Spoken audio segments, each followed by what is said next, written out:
ციფრულ მარკეტინგში ყველაზე მეტად მომწონს ის, რომ ჩემი მოფიქრებული იდეა რეალურ შედეგად გარდაიქმნება. მე ვარ მარი წერეთელი, ციფრული მარკეტერი.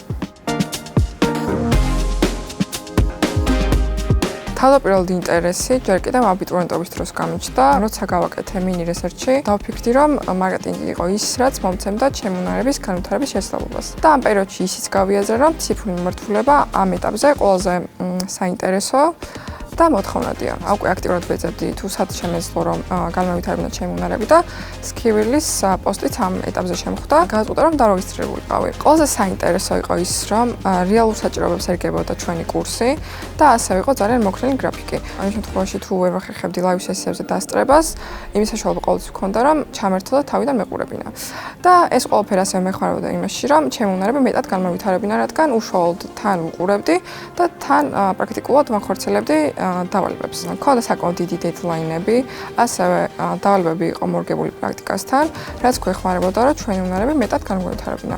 მიუხედავად იმისა, რომ ეს ფორმატი იყო ონლაინ, ჩვენ მუდმივად გქონდა კომუნიკაცია როგორც success manager-თან, ასევე ლექტორებთან და ნებისმიერ კითხვის შემთხვევაში ისინი მზად იყვნენ, რომ დაგვხმარებოდნენ. როდესაც თავიდან უკვე ფეხი შევდგი მარკეტინგში, დავიწყო უკვე სხვა თვალით ყურება, თუნდაც ბილბორდების, თუნდაც რეკლამების, თუნდაც პოსტების და დავინახე, რომ ამ რაღაც ვიზუალურ ნაწილის უკან საკმაოდ დიდი პროცესი იდგა. მივხვდი, რომ საკმაოდ რთულია, რომ სწორად სტრატეგიულად განსაზღვრო თუ რა არის შენი მიზანი და შენ უკვე ამ მიზანს მოერგო.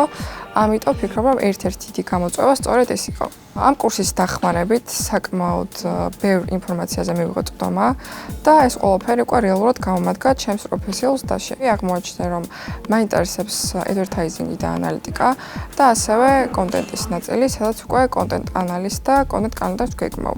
რადგან ამ ეტაპზე ვფიქრობ, რომ ამ პროცესში შეგიძლია შენი კრეატივი მაქსიმალურად გამოავლინო და ასევე დააკვირდე თუ შენს ქმედებებს რა შედეგები მოყვა.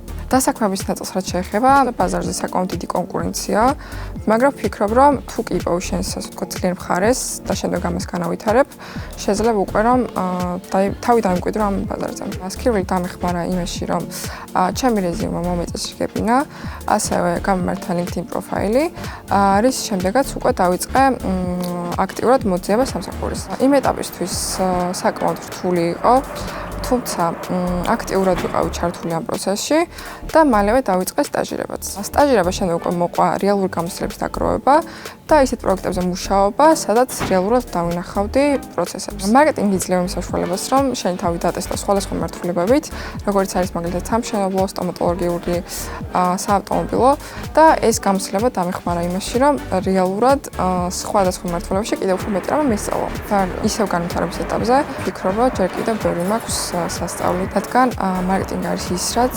რეალურად ყოველთვის იცვლება. აუცილებელია, რომ მოვერგოთ ახალ, ასე ვთქვათ, რეალობას და ჩემი მიზნები სწორედ ამას უკავშირდება, რომ რა შეიძლება მეტად შევცვლო ამ სახლების მიღება და უშუალოდ პრაქტიკაში გამოყენება. სამაოდ მინდა, რომ ჩემი გამოცდილება, რაც უკვე ქართულ ბაზარზე დავაგროვე, უცხოურ კომპანიებთანაც გამოვიყენო და იქ კიდევ უფრო მეტად განმოვითარო ჩემი უნარები.